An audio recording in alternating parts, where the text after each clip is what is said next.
Well, happy Monday and welcome to UpNorthLive Unscripted. I'm Allie Baxter filling in for Maya Engel today. And we're going to go ahead and start things off by turning things over to Chief Meteorologist Joe Charlevoix in our weather center. And Joe, let me tell you, I missed the northern Michigan weather a little bit. I spent the holidays in Virginia and it is not the same. There's a lot of sunshine, but not that snow. So you didn't get that magical, like snowy Christmas feeling. Well, I'll take the sun, if we want that. Maybe we should have switched. Yeah. No, it was nice. We had a white Christmas while you were gone, Allie, at least on the ground. But we kind of melted some of that snow since then.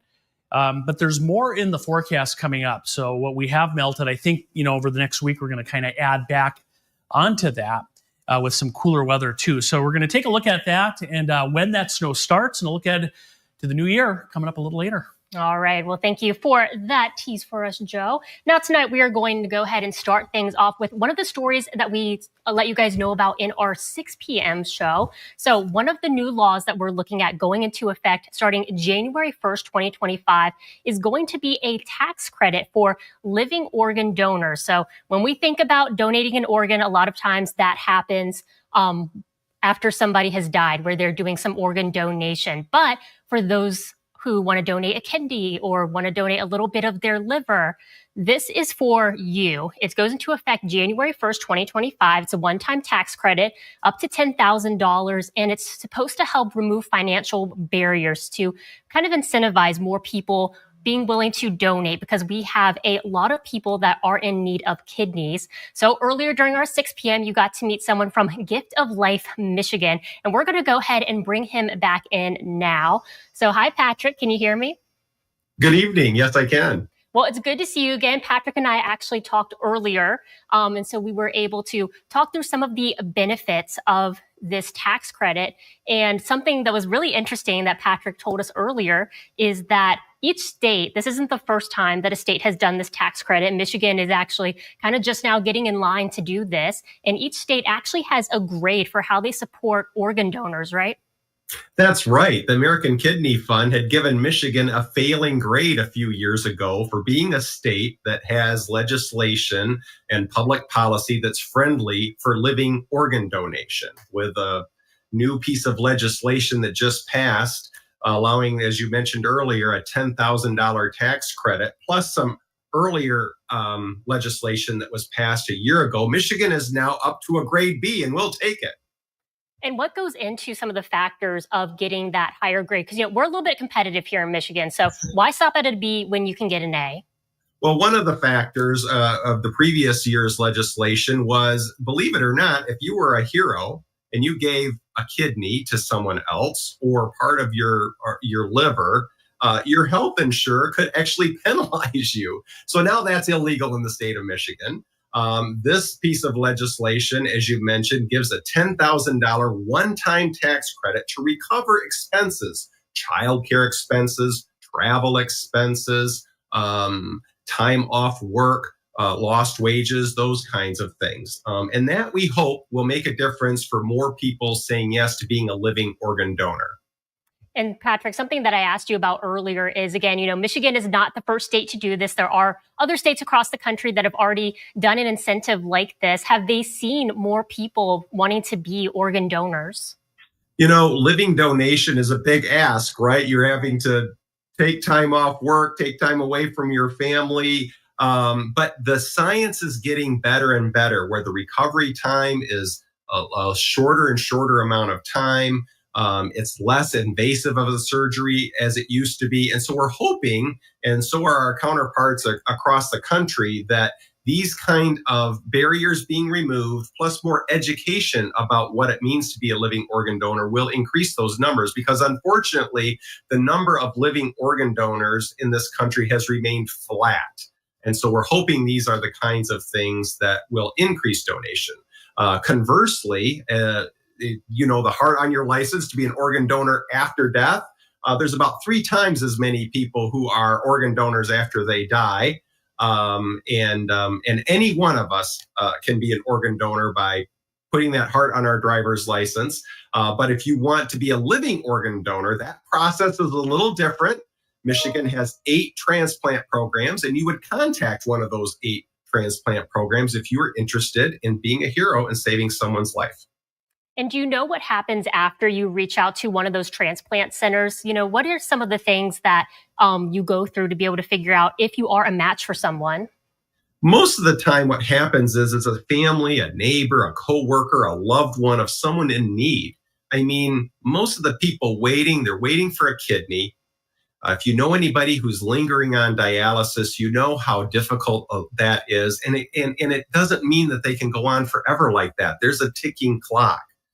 Even worse is someone waiting for a liver. There's no therapeutic solution for someone who has liver failure. So they're desperate for that person to say yes. And transplant programs immediately go to family, friends, neighbors to see if someone is willing to say yes. And if someone does, they go to the transplant program, they're evaluated. If they are a match, then they can proceed with scheduling. Even if they aren't a match, there are programs where your donated kidney could go to someone else, and that moves that person who you're donating a kidney for up the list to get a match. So there's lots of things that go into this. There's testing that's involved. So it does involve, especially if you live in northern Michigan, to travel to one of the 8 transplant programs in the lower half of the Lower Peninsula in order to do something like this. And it does seem like some of the barriers that are in place right now, which this legislation is hoping to ease some of, seem to be financial, because there is a recovery process when you are a living donor. That's right. You've got to be off work. You're going through surgery. People who have childcare needs, this can be a cost that can be recovered. There's going to be travel expenses, in particular, if you're in northern Michigan, for you to travel back and forth to get tested, for the surgery itself, for any sort of follow-up. But it's a tremendously important thing for people to consider. And the true heroes are the ones who do this and they don't even know who the recipient is. They do it for a stranger. And Patrick, I did let you know earlier that our question of the day is centered around this discussion. If you got a 10K tax break, are you more likely to donate an organ? And looking at the latest numbers that we have 148 votes so far. Yes, people would, 41%. Okay. No, 59%. Do those results surprise you at all? They pleasantly surprise me. If just one person does this, think of the life-saving impact that one person can make on someone else's life.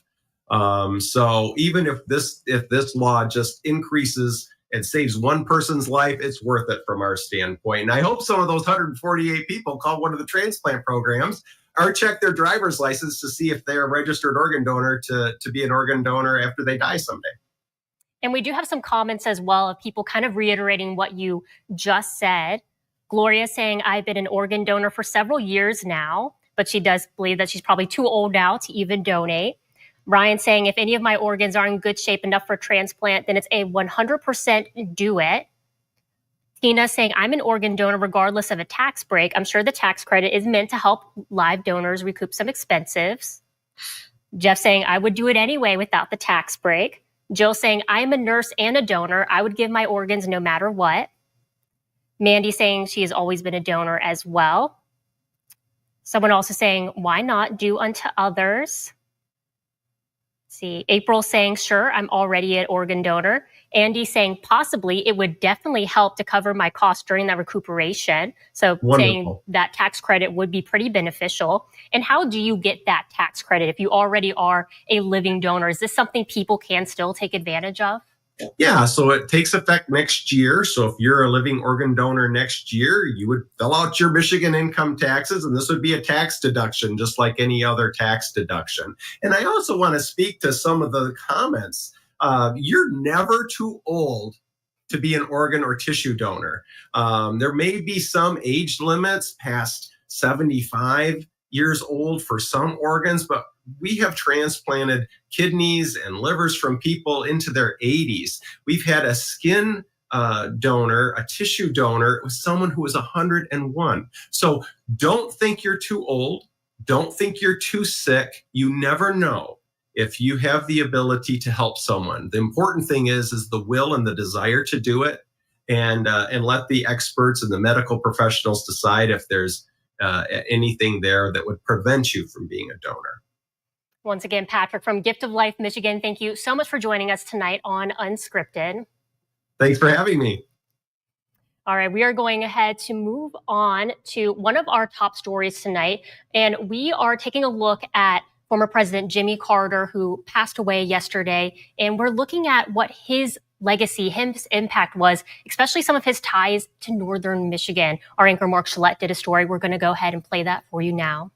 He has brought so much light to the work that we do, and it's just heartbreaking. At the Habitat for Humanity Restore in Sheboygan, a bittersweet day, reflecting on the life and now legacy of Habitat's most famous volunteer. Jimmy and Rosalind came alongside and truly lifted up our organization as a whole. Habitat started building houses in 1976. 8 years later, the Carters got involved. For the next 35 years, they became the unofficial faces of the organization.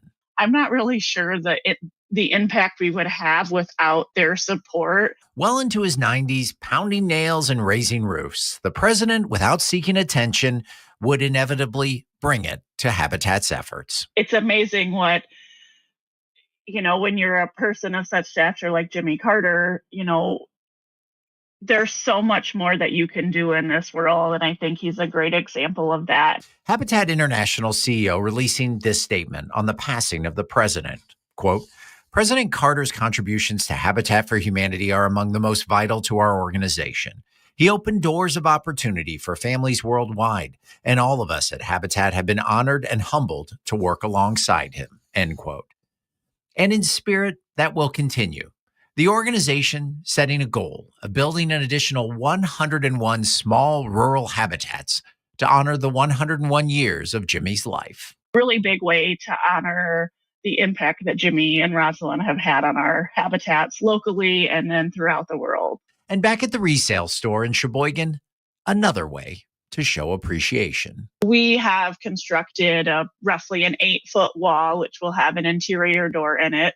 We'll have it on display in our restore from January 8th through the 22nd, where the community can come in and pay their respects and sign a message of hope, whatever they would like. They can come and pay their respects during our business hours.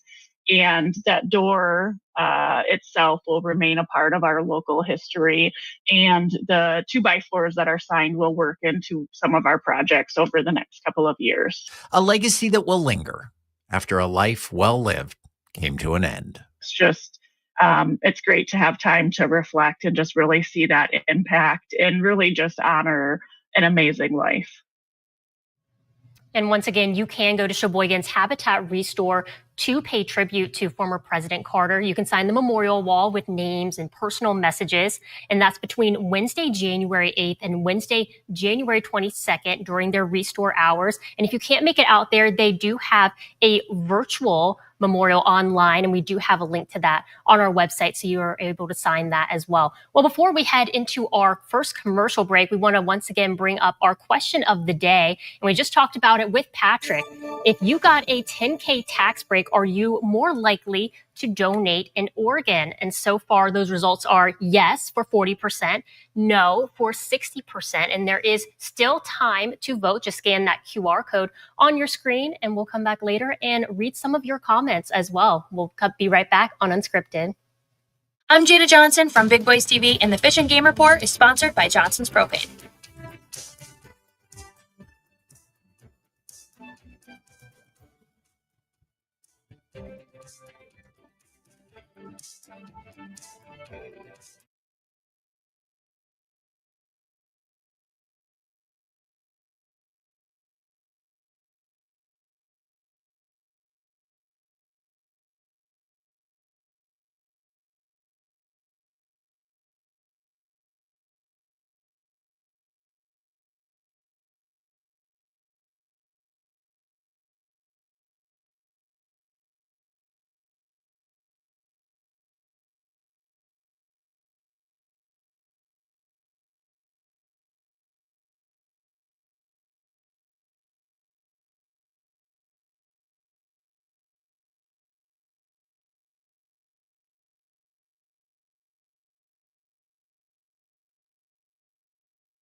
Welcome back to Up North Live Unscripted. We're going to turn things over now to Chief Meteorologist Joe Charlevoix, and he's going to give us a little preview of what we can expect this week. And Joe, when you pulled up the 7-day earlier, I said, oh, every day looks the same. Lake effect snow, lake effect snow, lake effect snow. That's what I thought when I was putting it together today. Yeah, that is going to kick in, although not tomorrow so much. We'll get a little, still one more day, I think, kind of quiet weather tomorrow for New Year's Eve. But after that, yeah, some of that snow returning to northern Michigan right after we flip the calendar here.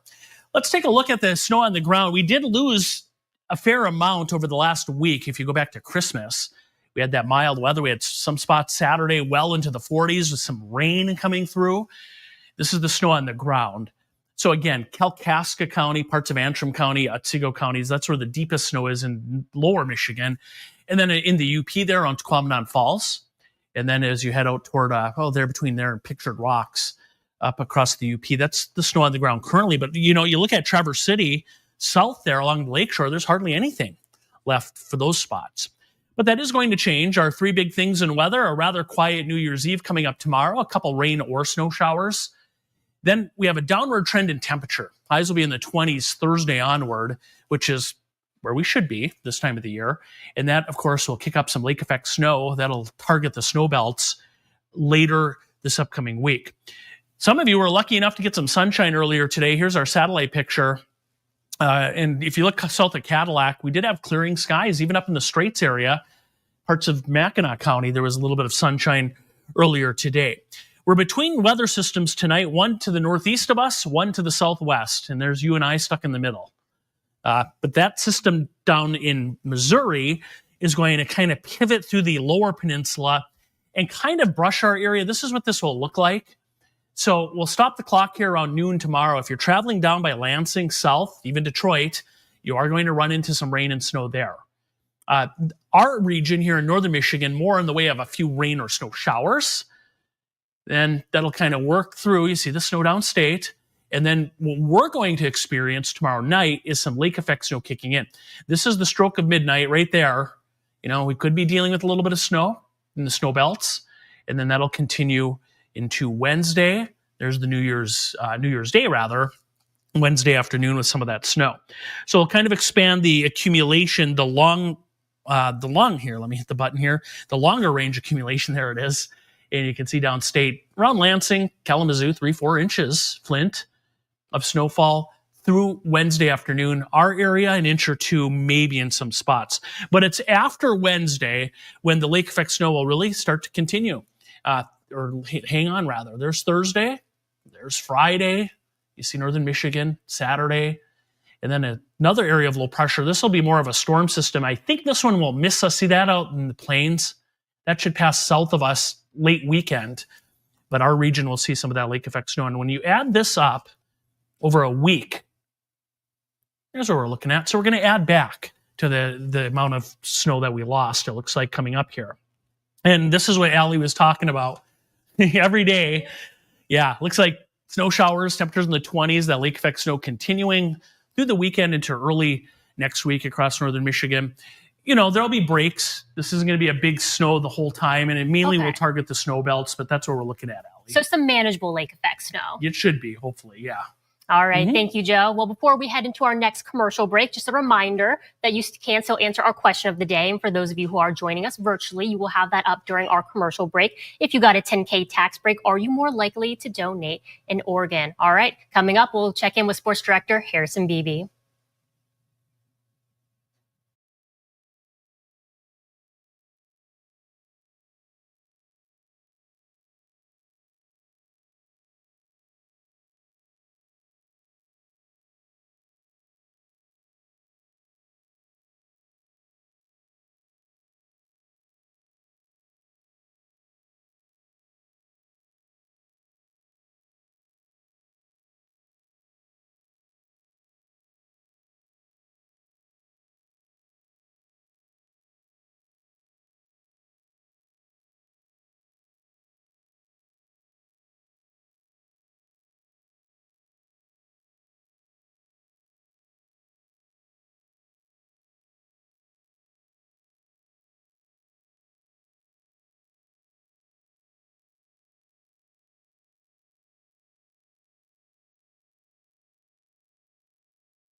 Welcome back to Up North Live Unscripted. We're going to go ahead and bring in sports director Harrison Beebe, and he's going to give us a little preview of the Lions game tonight. And Harrison, earlier you were saying that, maybe this isn't as important of a game anymore as we were looking at it at the beginning of the season, just because Lions are kind of already on top. They are, and they're playing a team that is not playing for anything in the San Francisco 49ers. They've been eliminated from playoff competition. The Lions will be in the playoffs. We know that. We've known that for several weeks now. We've known that basically all season. Yeah. But the way the schedules work out and the way the standings are, yes, in a weird way, this game does not really factor much into the grand scheme of things. Whereas next week's game, which will be the regular season finale with the Minnesota Vikings, that will be huge for how the playoff field will look in the NFC. Because right now, Minnesota has a half-game lead after the Vikings beat Green Bay yesterday. They're 14-2. The Lions could win tonight and move to 14-2 and be tied. But even with a Lions loss and making them 13-3, a win next week with Minnesota would sweep the Vikings on the season, keep them tied in the standings, but they get the tiebreakers. So the Lions would still get the first-round bye in the NFC playoffs. They'd get the top seed, and they'd get the division title. So all the things they want to play for, win or lose tonight, are still going to be on the table. Having said that, it'll still be fun to see the Lions and Niners mix it up in San Francisco, a place they lost in the NFC title game back in January. So that place has definitely kind of been a house of horrors for them in recent memory. So I'm sure the guys who are going to be playing, don't know how long they'll be playing tonight. It'll be right here on this ABC station if you're watching us on broadcast. But I expect the Lions to play a decent amount tonight. And knowing Dan Campbell's their head coach, they're gonna give it an effort to win no matter what. Oh, yeah, Harrison, you were saying that earlier as well. You said, even though this game isn't as important anymore, there's no doubt that Dan Campbell is going to say, go out there and give it your all. Yeah, I mean, this is a guy that goes for it on fourth downs every chance he gets. So a game that does not factor in huge to your season going forward, yeah, he's still going to want to get that win. He's that type of guy. He remembers last year very well. He would like to put forth the best effort. But I hope to see some, depending on the score and what things are at, I hope to see some management of maybe player rests, because this team is banged up as it is. So they could use some guys being fresh for this weekend. Absolutely. All right. Well, thank you, Harrison. And we'll check back in with you tonight at 11 for those highlights. And real quick, we do want to go back over our question of the day. We're going to go through some more answers when we come back, and you will see that on your screen during the commercial break.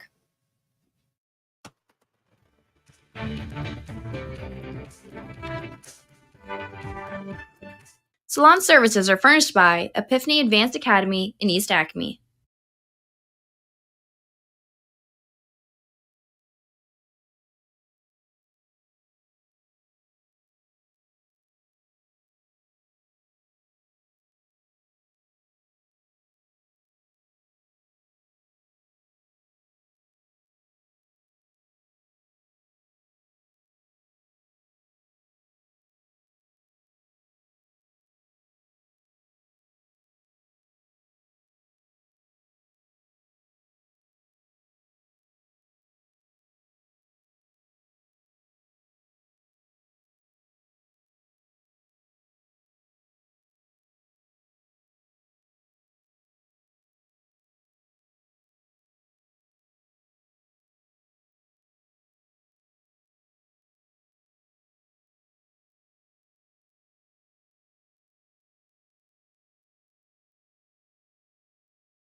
Welcome back to Up North Live Unscripted, taking one last look at our question of the day. If you got a 10K tax break, are you more likely to donate an organ? Kristen saying, I think this is to help offset the cost to the donor. I started the process to be a living liver donor, and my insurance / their insurance would cover the procedure, but there are so many more costs like gas and multiple hotel stays.